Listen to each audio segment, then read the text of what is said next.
And good morning, everybody. We are live. Congratulations. You made it through this week ending on Friday the 13th. Ooh, bet you didn't think about that, did you?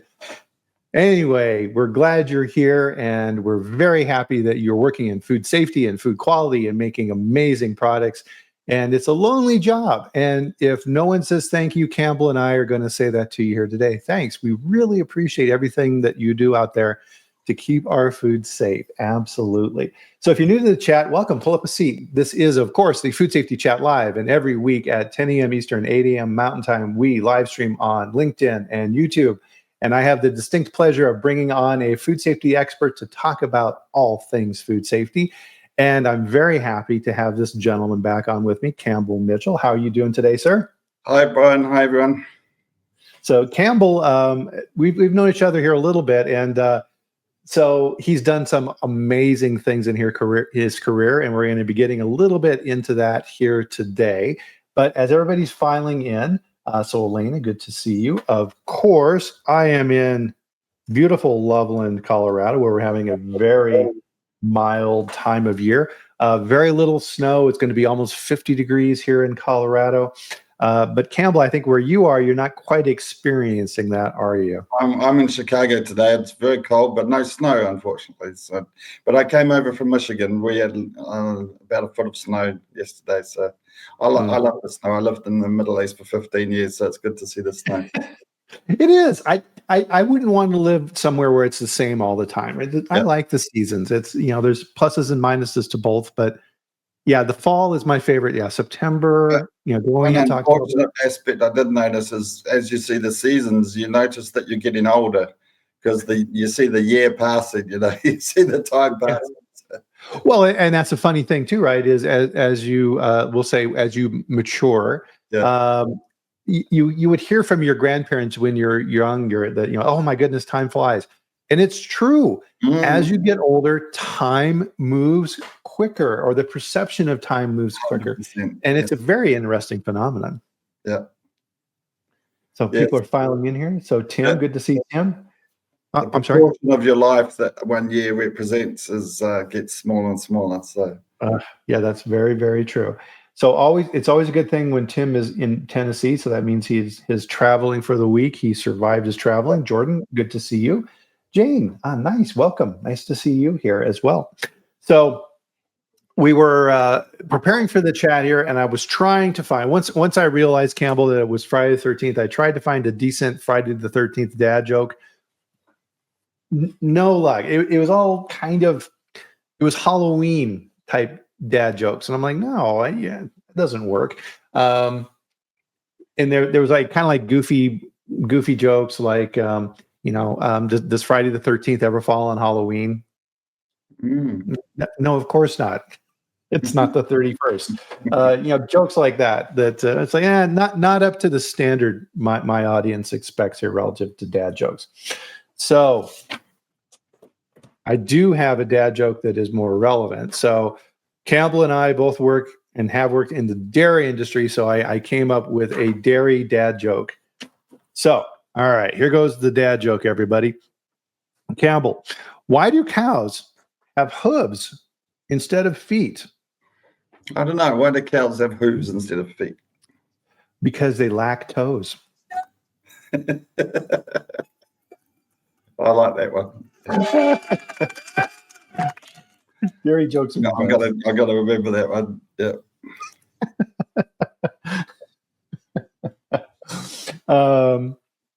So moving on to, of course, the next stage of our chat, which is everybody join us for, Campbell's writing down the joke. Yeah. So join us for a drink of your favorite beverage, everybody. Cheers. Oh, nice. Nice. My breakfast. That was good. So we got a ton to go over here, and everybody's Larry liked the dad joke. Thank you. Elena liked it too. Okay, good. I picked well. Exactly. So with that, as Campbell and I were preparing for the chat here, I definitely wanted to pull on his expertise because every time I talk with you, Campbell, you've got an amazing background in everything that you've done. So can you kind of just give everybody a high profile view of your career and all the places you've worked at? Yeah, so I've started my career in New Zealand, so people can probably tell from my accent, but I'm now living in Michigan in the US. I started with Fonterra in New Zealand. Well, actually, no, I tell a lie. I was a microbiologist, and I had a part-time job at the hospital, public hospital, in the STD clinic. And I decided I didn't want to go into hospital career, so I joined the food industry. And then I worked for a chilled lamb processor. And then, Fonterra in New Zealand, New Zealand's oldest cheese factory, and became the world's largest spray dryer milk powder plant. So huge transformation and culture in that organization. And then I worked for Nestle in New Zealand for several years, doing multiple product groups, Nescafe, Milo, Maggi, 2-minute noodles, sweet condensed milk, etc. Then became foods in New Zealand, Goodman Fielder in Australia, and then I worked for Almarai in Saudi Arabia for 9 years. I was the group compliance manager for Almarai. Then I moved to Dubai. So everybody that lives in Saudi Arabia wants to move to Dubai. So Dubai is sort of the hub for the Middle East, India and Africa. I was working for Kerry, looking after Middle East, India and Africa. And Kerry, as people in the food industry know, but not many consumers know, it's a large global ingredients company. And then I was a consultant, food safety and quality director for Tiger Brands in South Africa, largest food and beverage company in South Africa. And now I'm working for Fairlife in the US. Yeah, fantastic. And I saw too recently in the news that Fairlife is expanding. You guys are building a new plant or an expansion? Up in upstate New York, in Webster, state-of-the-art dairy processing facility, twice the size of our other two factories. Going to be huge. It's very looking forward. Yeah. Nice. Yeah, so you'll be spending a decent amount of time in upstate New York, as they like to call it. I lived in Buffalo for 6 years. So yeah, nice area, super nice people. You don't want to be there in winter though, that's for sure. But yeah. I like it. No.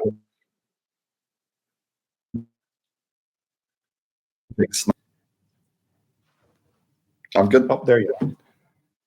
Yeah. So yeah, fantastic background. And it's kind of funny. I was laughing to myself because you and I, in the beginning of our careers, kind of followed a similar path. So when I got out of school, so I worked as a microbiologist, a technician working in a medical device company. And I spent my whole day in a clean room. And I'm like, yeah, this is not fun. Yeah. And I started working as a microbiologist for a food company here in Denver, Leprino Foods. And that's how my food career started. And it's funny as we look back, as we're kind of reminiscing here on this Friday the 13th, you never know. It's always surprising as you look back now how these things progress. And there's no way you could have predicted the path that we've taken. And you got to take the ups and the downs. You know, I was made redundant in Australia, looking for a job in the paper. Saw a job in Jeddah in Saudi Arabia with this company, Almarai, I'd never heard of, didn't know who they were.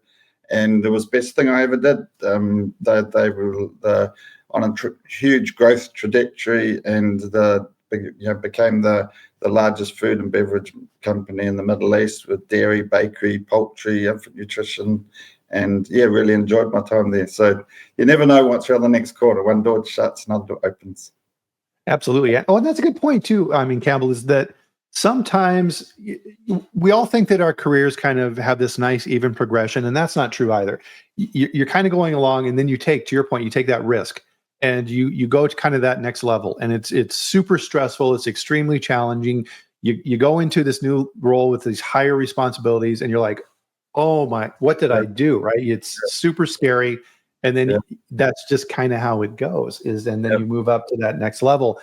So yeah, a little bit of career advice here on this Friday is that you have to take those chances. So if you have that opportunity, take it.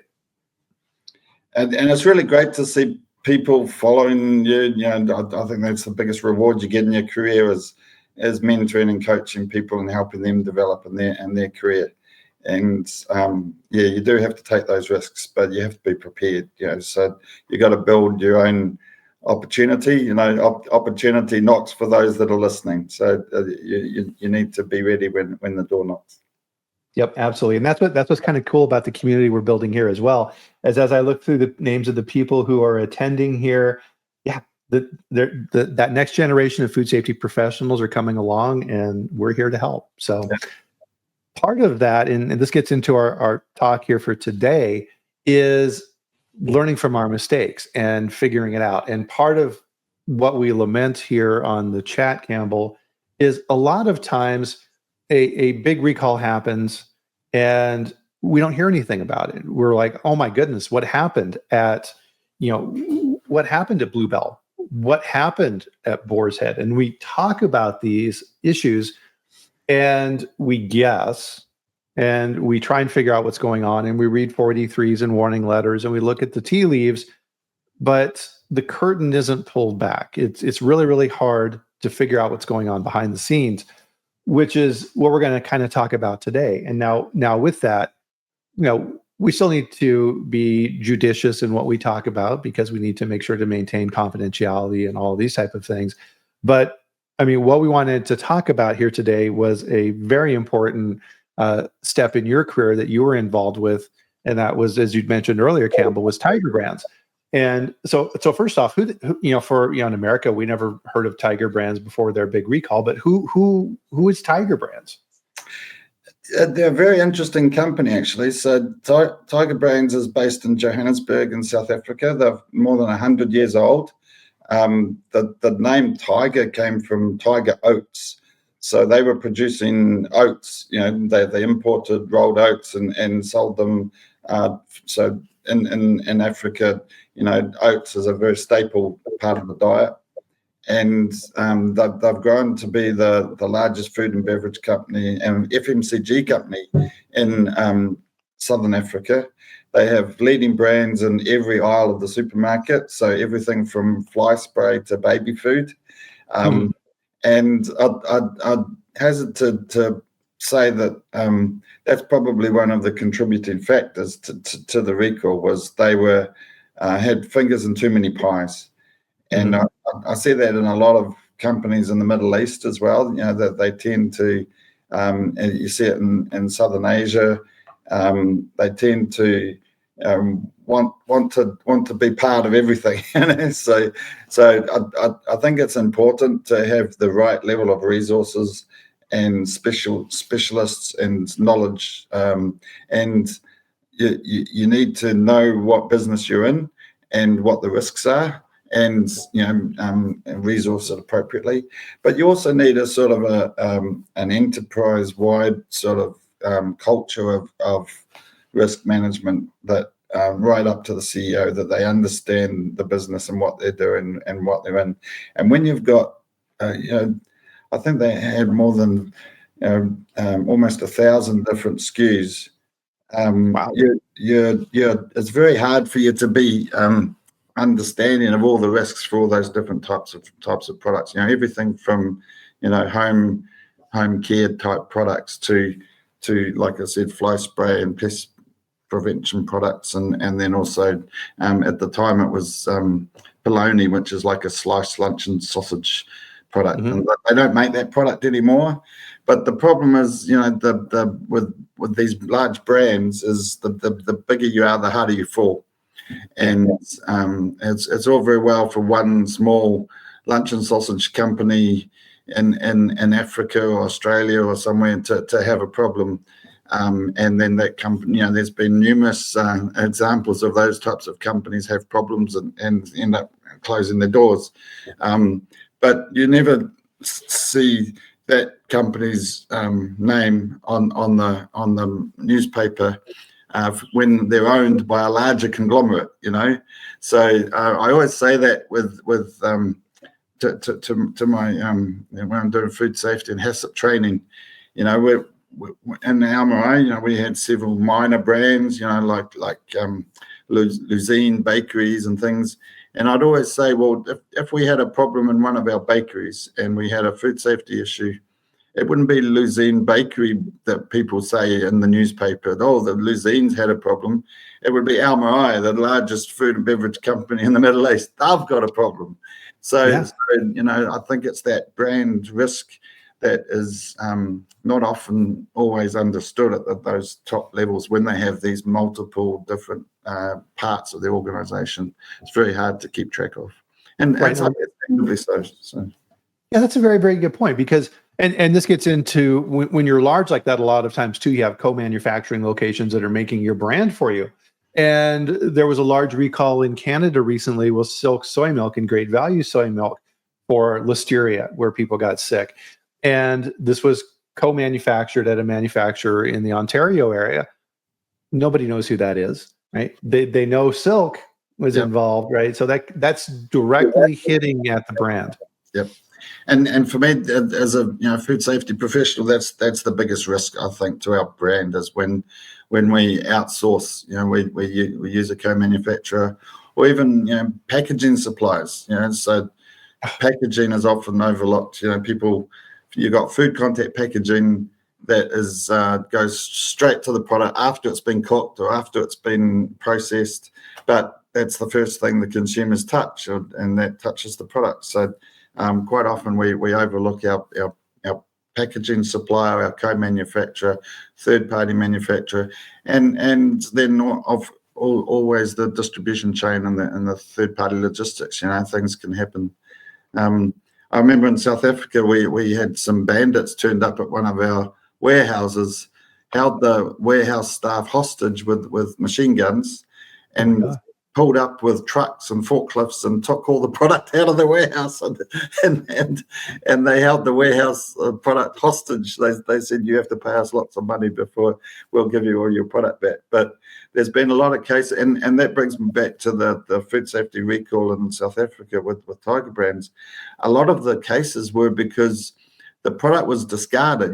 They told people dispose of this product from this date to this date, or this brand, or whatever, but it was out there in the rubbish bin, and people were so poor and hungry that they were going into the rubbish and eating the product that was discarded for food safety issues. So that caused a lot of flow-on damage to the brand, and a lot of the causes of the diseases and some of the deaths.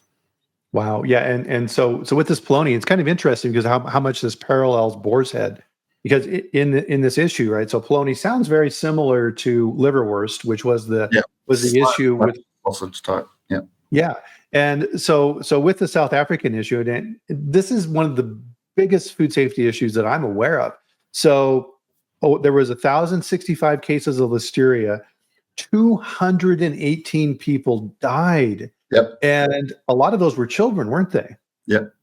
Oh. It was very tragic, and they're still going through the courts. So, obviously I can't say too much about it, but the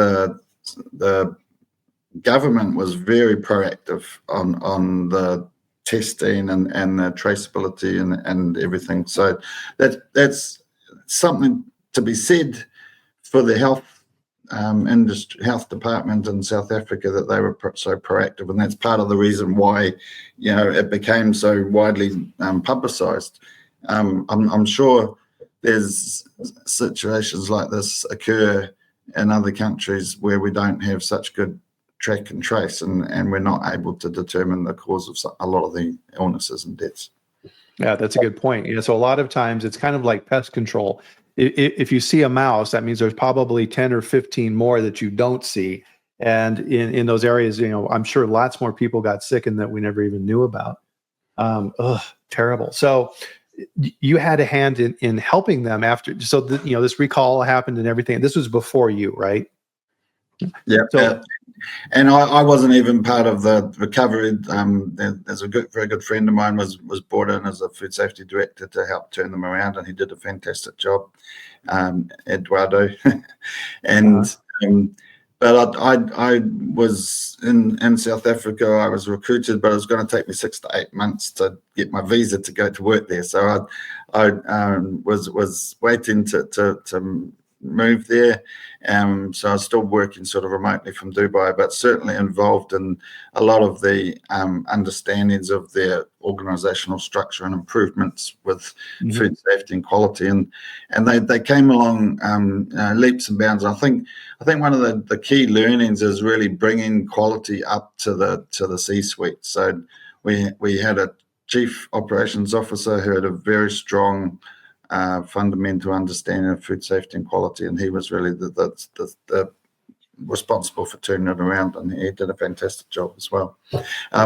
Reminds me of Kerry. Kerry, when I started with Kerry, previous to that, they had also had a large incident in North America, and then they brought in a chief quality and food safety officer, and I've seen a lot of talk recently about why do we not see quality and food safety in the C-suite, and quite often it's not until after something major happens that companies end up bringing this in. And it's like I was talking about before. I think you've got to have that understanding of risk right at the top level, and companies very much are taking on board sustainability. You're seeing chief sustainability officers, but for a food company, food safety is probably the biggest risk that can face the organization.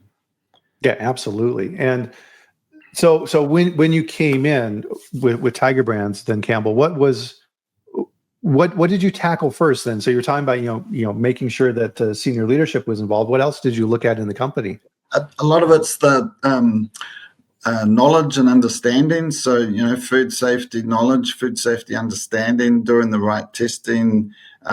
We also had some very good consultants came in to do risk assessments on the different businesses, because they did all sorts of things like peanut butter and jellies, candies and all sorts of things, which those types of products, we've started to learn a lot more about the food safety requirements for those types of products.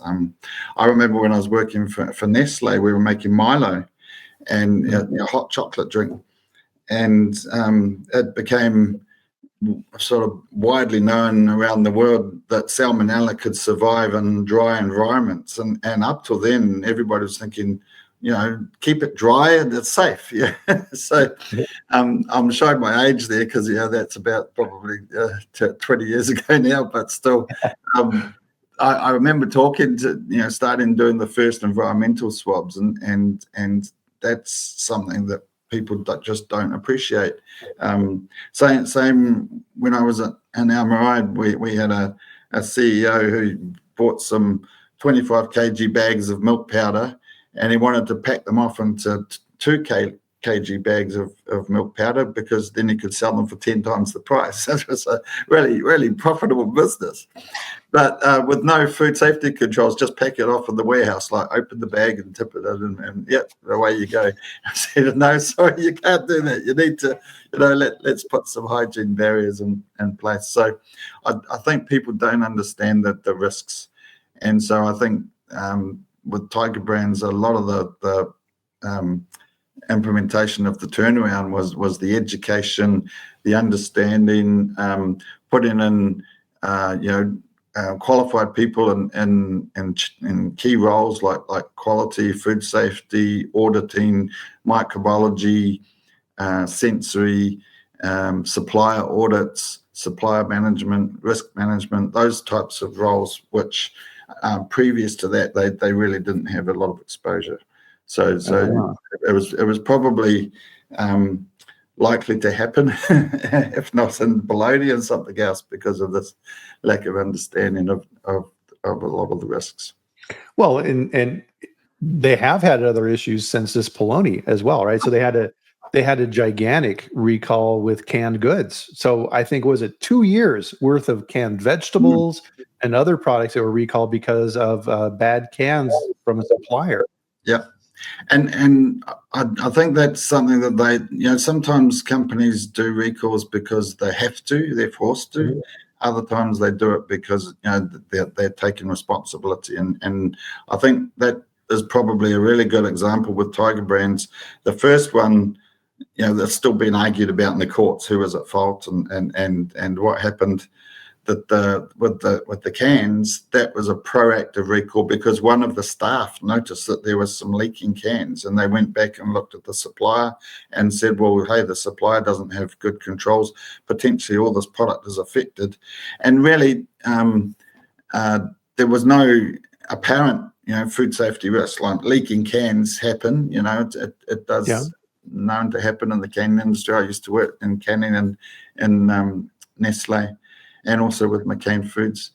And, potentially it could have been, but there was no illnesses or injuries or anything reported. So it was a proactive recall. And I think that's something that they could be proud of, that they took, a huge hit to the bottom line, but they took that proactive response. Yeah, no, that is good.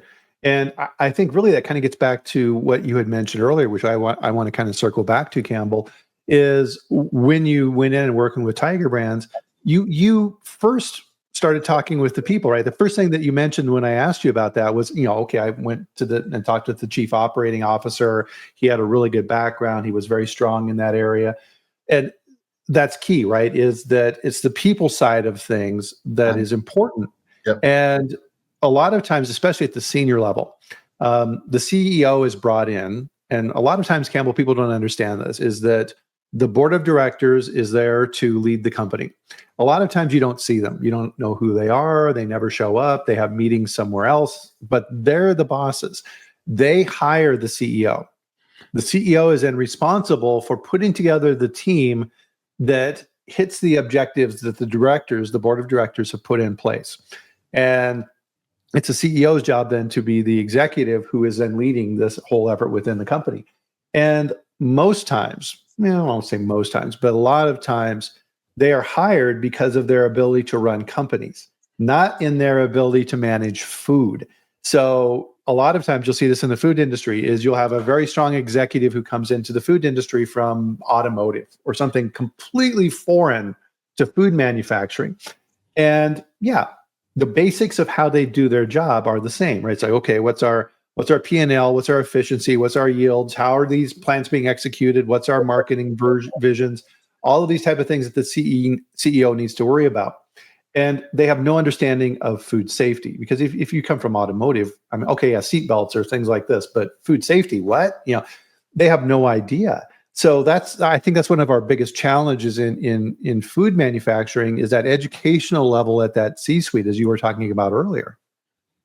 Yeah, Darren Detweiler has done some really good work on that recently. He's really he did a nice food safety chat just recently, talking about recalls, and we invited him to come in and talk to our quality leadership team. So I think there's companies that do it really well and understand, and then there's other companies that it's like just not on their radar, and those are the companies that we have to worry about.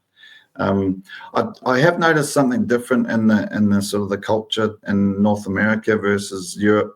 With North America has a very much an inspection focused sort of food safety regime, and I think there's a need for a lot more collaboration and more education, and do it for the right reasons. So I think if industry feels that they're sort of threatened by the regulators, then they will sort of clam up. Whereas if there's more of an open forum for discussion, then you can be more transparent about your opportunities and threats, and you can help get advice on how to mitigate those risks. So I think that probably has an impact on the C-suite as well, that they almost like they don't want to know. It's better to be ignorant, and then nobody can blame you. So I don't know. I'm just hypothesizing. Yeah, no, and I think that's the case, because a lot of times the CEO especially is unaware of the Park Doctrine here in the U.S., which is the legal doctrine going back to the 70s that says the CEO of a food company is personally responsibility for the execution of that information, and they don't know. They don't know that. No, they think that they can delegate this off, and that the COO and the QA will take care of it and everything's good. No, that's not how it works. And a lot of times, to your point, you bring in these executives, and they have their toolkit of what they're looking at. And to Duncan's point here, where he is saying that, short-term profit for food safety, right? And in their defense, the executives don't even understand that, right? If they're looking at it from a from a company standpoint, it's like, okay, we're coming up on Q4, forecasts are a little bit low. Let's put out some promotions and let's do X. And they're just looking at it strictly from a brand management standpoint without a real understanding of the implications for food safety in that decision-making process. So the worst time for food safety is the busiest time. Yeah. And if you're pushing the company to make more food, to hit the stock price goal for the end of the year, so everybody gets their bonuses and all these business decisions that take place, that can have an unintended consequence on the manufacturing side. Because as well as I do, corners get cut because you don't have the time. And it's very hard for people to see that cost or that risk element. It's like that where in culture, food safety culture, you talk about the iceberg of culture, and there's what's under the water. Well, when I did that in South Africa, they don't get icebergs in South Africa, so we called it the hippopotamus. So you'd have the little eyes. That's what you see, and then what's under the water of the hippopotamus is the real culture. So I think that's the problem, is when you start cutting costs, you don't see that effect. It's all hidden, and it's very hard to get a return on investment for food safety. Quality and food safety. I like Deming. It's something that is measured in decades. It's not measured in quarters. So it's the company can be the most successful company in the world, growing huge fast, cutting costs left, right, and centre, making lots of profit. Everybody's happy investing, and at the end of the day, after 10 years, they have one incident and they're out of business. So, and probably getting sued and taken to jail. That risk is there. It was there, hanging over them all the time, like the sword of Damocles, but nobody knew. So I think that's the job of quality professionals. We need to make people aware of those risks and aware of the potential. But nobody, and then that makes us the baddie, the bearer of bad news. We're doom and gloom sayers. Right. And that's the hard part in what we do in food safety is we don't want to be the "I told you so" guys, right? Because nobody likes that. We need to be out front in these type of things. And to your point, Campbell, and I want to reemphasize this, make sure everybody got this, is that this isn't an instant feedback system. In that, if you have a corrosive impact in your food safety programs that you don't see, it's slowly breaking down over time, and you think everything is going smoothly, and at some point in time it goes past that event horizon. It reaches a point of no return, and that's when things just implode. And then to your point, I always use the terminology I use on this as a quick phrase is, well, we never had a problem before, right? And when you hear executives in a company say that, that's a huge warning bell. I always use the example of running a red light in the traffic. Like, you could probably run a red light every day for several years and not have an issue, but one day you're going to get smashed. Yep, it's going to get back to you, because these type of impacts are cumulative. And really, that's the big challenge we have in food safety. And it's something that we talk about here on the chat quite a bit, Campbell, is getting outside of our technical bubble and reaching out to these groups. So, for example, the procurement group at Tiger Brands, who was buying the cans for the vegetables, making sure that they understand. And part of this is giving them the tools and educating them so that I refer to this as the first pass. There's certain basic things that suppliers need to do. And if they can't meet those basic things, go find somebody else. If they can't get over that first hurdle, they're not going to meet the other hurdles. It doesn't matter what they're offering.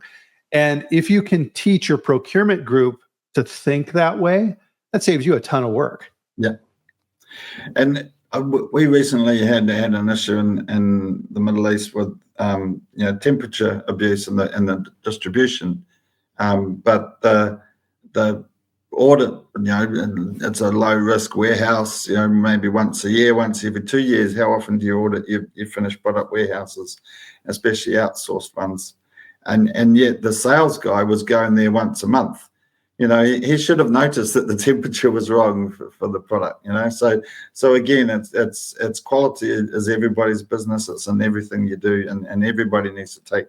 And I think that's probably the biggest challenge that we have, is getting everybody to understand that it's very easy for people to just say that's not my job. That's quality's job. Yeah. They like to keep us around so that they can blame us when things go wrong. Exactly. Well, and you made a very good point here too. In your, when you went to help Tiger Brands and work with them after this issue, you said something very important here that I want to make sure people caught as well. Is most of what we do in food safety is plant-based. I say, okay, what is the plant doing? How is the plant training their people? What certifications does the plant have? To Larry's point here, Lean Six. Somebody earlier was talking about, Larry's talking about GFSI as well. Is okay, we're gonna do everything at the plant. It's the plant's job to maintain this. Well, somewhat, but corporate gets missed.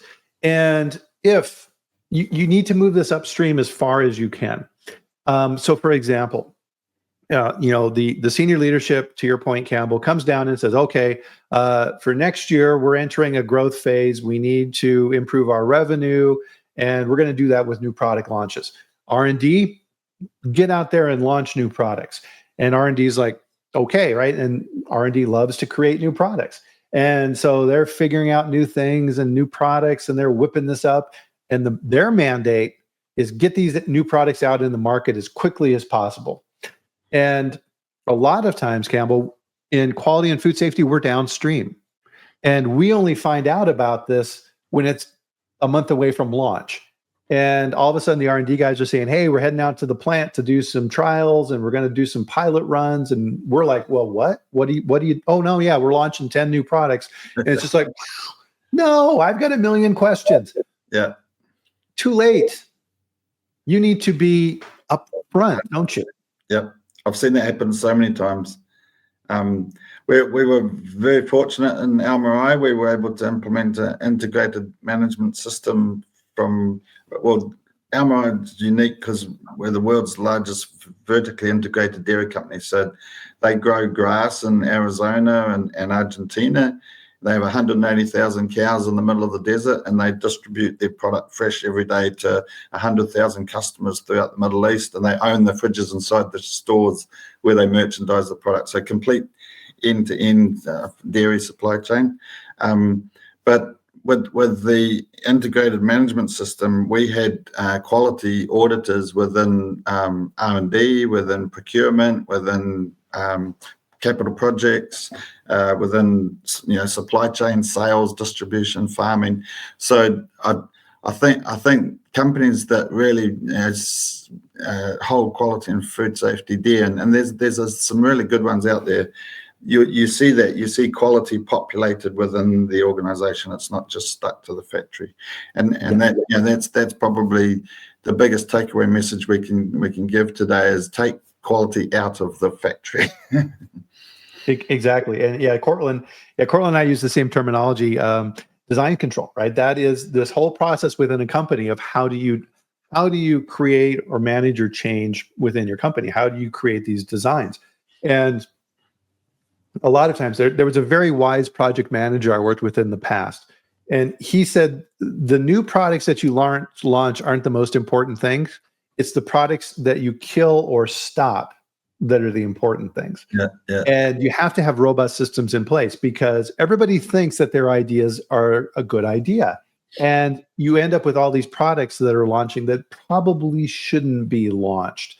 So for example, marketing and R&D come up with a new product that has a new allergen.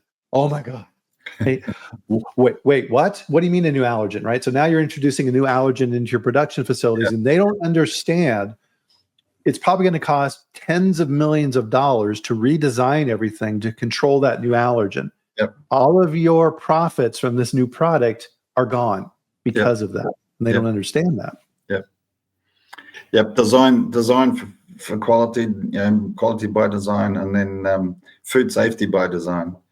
And that was a huge initiative we did at Kerry too, is really getting the R&D. So, and the problem with R&D, and I've got a lot of respect for R&D. A lot of my friends are good R&D directors, but they're subject matter experts like us. So subject matter experts find it difficult to take advice from other subject matter experts. So I think that collaboration and involvement right upstream, and that stage gate type process where you get sign off from all the stakeholders is important. Yeah, no, and that's a very good point, is that people are looking at things from their perspective, right? And that's what they're judged on. When you look at their job description and you look at their objectives, and importantly, their bonuses, it's focused on their roles. It's not focused on yours. And so part of what we do in quality and food safety is we get to go kind of poke around in everybody's stuff, which to your point, not often welcome, right? It's like, go away, go do something else. But if you can show the benefit to that, I remember one time I avoided a disaster one time just out of sheer luck, in that R&D was doing a lot of new product development in a company I worked for.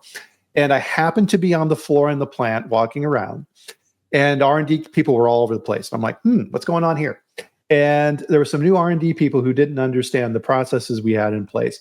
And they were preparing, on the floor, preparing to do a product trial, a new product launch that had a new allergen. So this was a dairy plant, and they were introducing a new allergen. And I went over, I'm like, hey, what you guys doing? Right. And that's a huge, right? That's an important phrase in our toolbox is, hey, what you guys doing? Yeah. And they started explaining to me what they're doing. And I told them, stop now. Everything that you're doing, stop. And they looked at me like I was crazy. Yeah. And I'm like, I started explaining to them why what they were doing was so dangerous with this allergen. And they're like, their response was, oh, no, this is just a trial. And I'm like, no, the allergens don't care. They do not care that this is a trial. That is an allergen. Get it the hell out of my plant now. Yeah. And that became a very good learning experience. And the head of R&D and I had a very long conversation, and we improved because of that. But man, we were that close to a major issue. Yep.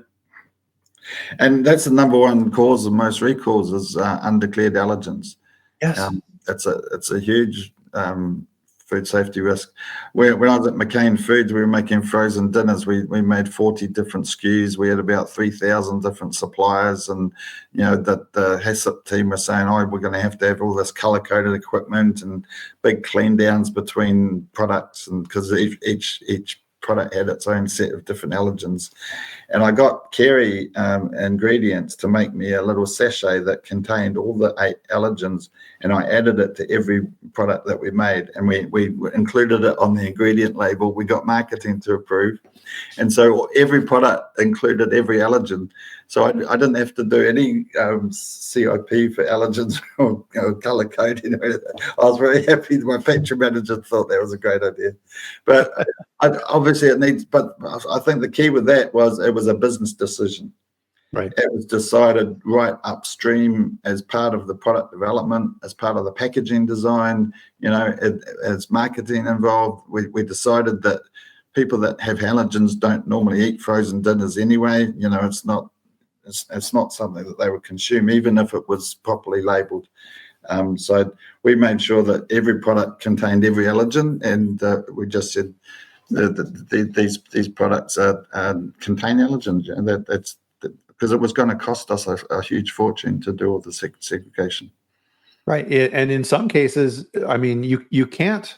I mean, the best cleaning in the world is not going to remove the risk.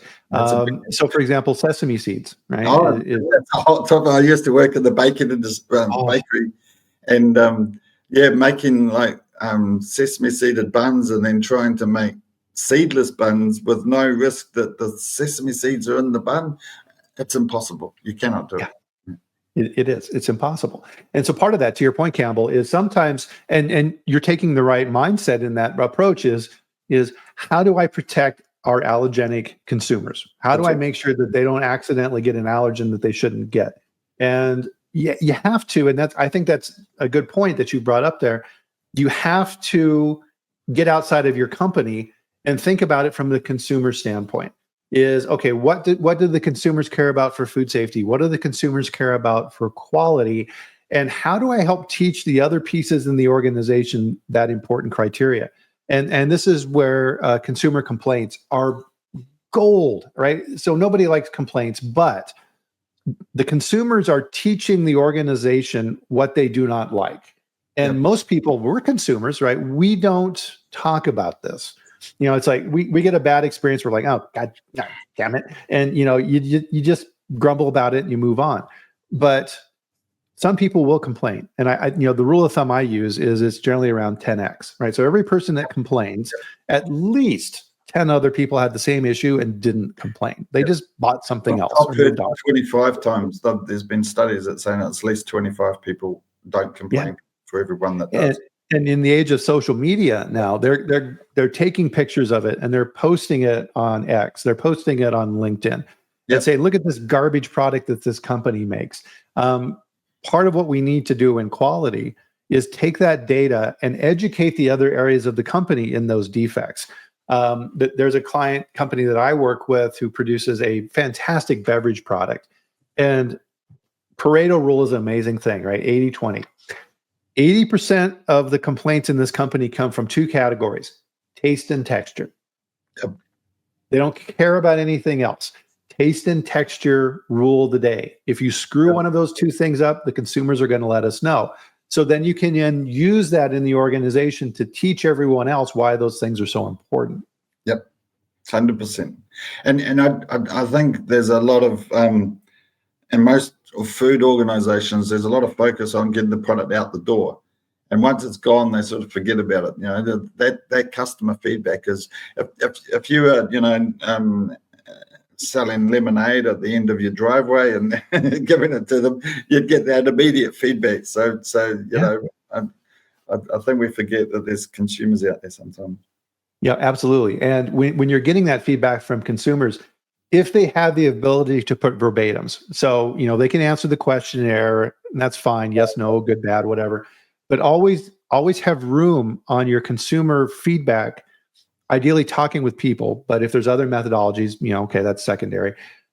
When you get that feedback, read it. When I work with companies, I always read the consumer complaints.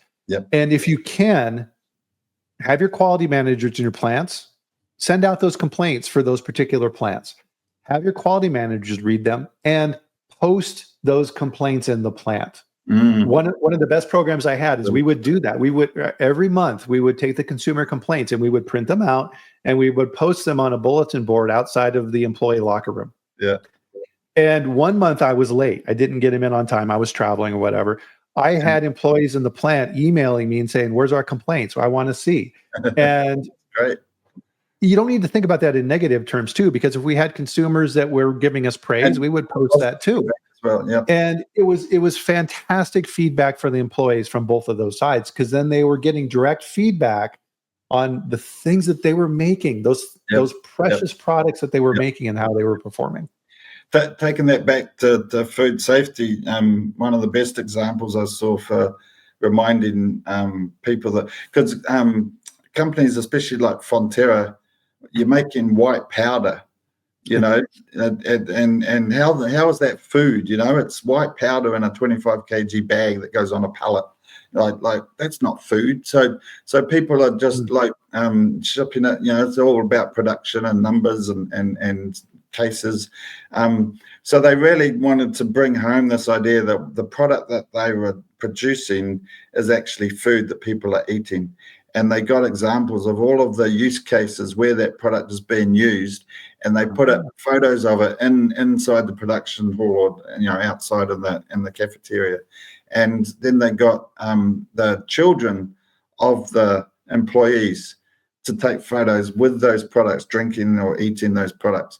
So it sort of brings it home that, like, would you feed this to your children? And really that's the answer. If you can answer that question, then you've done your job with food safety. Yep. And another parallel, I use that exact same story. Right. If you cannot take this off the line and take it home and feed it to your grandchildren, I need to know. Right. Yep. Because to your point, if you're working in operations and you're running a plant, right, I need to make 50,000 cases this week. Yep. That's all they're thinking about. Yep. Right. You need to help them broaden their horizons. Yeah. And that's kind of unique in what we do, in that, sure, we have all of these programs and all these systems and whatever else. Yeah, that's nice. It's people, right? It's the people side of things. And this goes back to Campbell, what we were talking about earlier, right? If you're going around and wagging your finger at people and saying, you have to do this because I say so, and you have to do this because the GFSI standard says so, good luck. It's not going to work. As soon as your back's turned, they'll go back to do it the way they always did it. Yeah. Right. Yeah. And so he doesn't know what he's talking about. He comes to the plant once a quarter. That's the VP. He'll be back in another quarter. Don't worry about him. Yeah, exactly. Interesting. So with companies that go through these large type of recalls, like Tiger Brands, what's, as we're kind of thinking about here, the conclusions, this is great, right? We're having a wide range discussion here, which I think is important. When you look at particular examples of companies like this, what lessons do they need to learn? I mean, at a high level within the company, and this is what we call food safety culture. Yeah. What did they need to learn that they didn't understand? What can we simplify this for people so that they can take this away?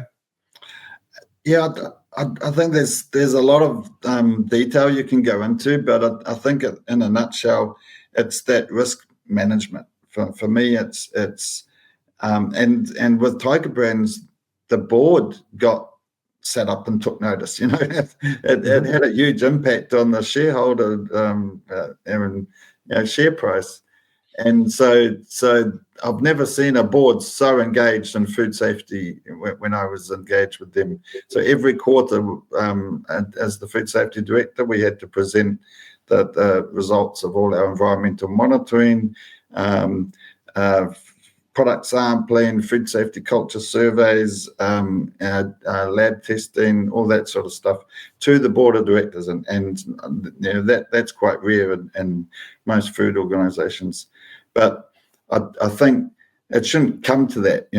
They should have already been aware of the risk that these types of products have, and that's probably the one thing that I think the food companies need to understand is risk management is not just about brand risk, but that food safety risk.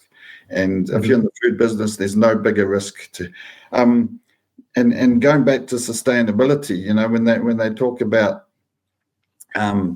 what's important for the world and sustainability, food safety is actually the number one sustainability metric for food companies. It's got the biggest impact for consumers, and it's got the biggest impact for the company. So I think we get tied up in all these other stuff about sustainability, but really you got to stick to your knitting. The biggest risk to the food company is food safety. Yeah, all of the waste, all of the losses associated with food safety issues. I mean, we can address these things correctly. So, let's say that you're back consulting, and someone gives you a call and says, "Oh my goodness, Campbell, we have a giant issue. We need your help." What's the first thing you would do when that company reaches out to you? Yeah, honestly, depend on the situation, but mostly I'd go and visit the factory. I'm very hands-on. I like to touch and feel, and most auditors and food safety professionals, within half an hour you've been inside a facility, you can tell what the culture is like. It doesn't get written in the GFSI audit report, but everybody knows, that does the a maintenance guy always walk into the factory, covered in stuff from the maintenance workshop.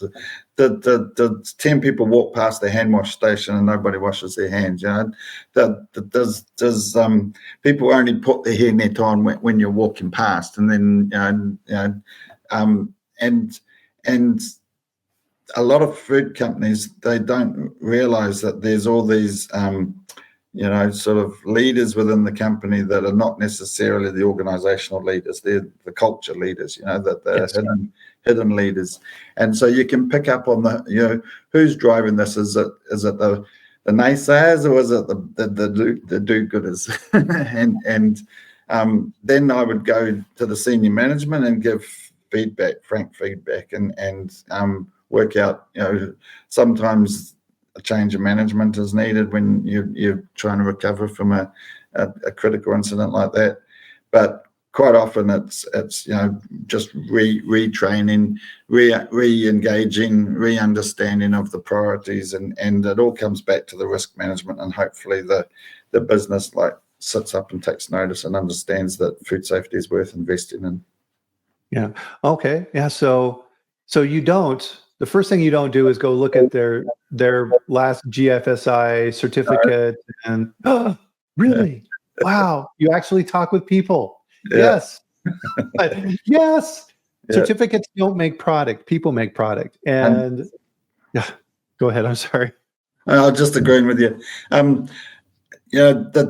The audits are we've sort of gone into very much a sort of an auditing for compliance type mentality. We have to get the certificate. We have to get that so we can sell the product. I find organisations that engage with AIB, American Institute of Baking, they have a very proactive approach to food safety. You're not doing it for anybody else other than for yourself. And right. They're the toughest auditor you can possibly find. Everybody, any GFSI facility that I've ever come across, if I sent AIB in there, they would fail the audit. I guarantee it. And so I don't work for AIB, but I'm a strong proponent of theirs. I've used them for many, many years. 9 out of the 10 largest food companies in the world use AIB to help improve food safety within the facility, and it helps with the food safety culture, the engagement, but the problem is that requires that high level understanding of the C-suite to spend the money to do the audits, to say that this is important, and to follow up. If you don't have that high level leadership, then it's very hard to drive that from the quality manager at a site type level. Yep. No, I agree. And yeah, if you're investigating in a plant, trying to find root cause, number one, to your point, is finding out who the influencers are in the plant. Who are those key personnel in the plant who are actually getting things done, and Yep. talk with them Yep. and say, okay, what's going well here? What's not going well? And to Austin's point, right? So with food safety culture and speak up culture, are they willing to talk with you? Number one, if they won't tell you what's going on, that's a huge red flag, and you got to fix that. Yep. And a lot of times you'll hear, Campbell, and I've heard this as well in my career, is I've told management 10 times what was wrong, and they didn't listen to me, so I gave up. Yep.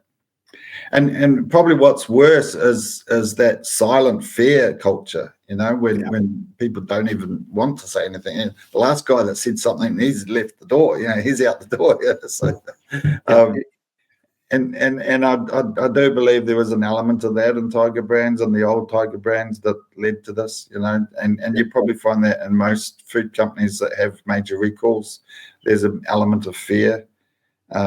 So, people know what's going on, but they don't want to say anything. Exactly. And then obviously there's some of the organizations like the Peanut Corporation where it's actually criminal, the people are doing it on purpose. So that's just shocking. Right. Yeah. So fortunately, that's a good thing working for us, right? Is the blatant criminal activity very small, right? Very, very small. And so that's a good sign, right? We can work with these and we can fix these, but you have to talk with people, right? And you have to figure out that's where things happen, and that's where we need to focus.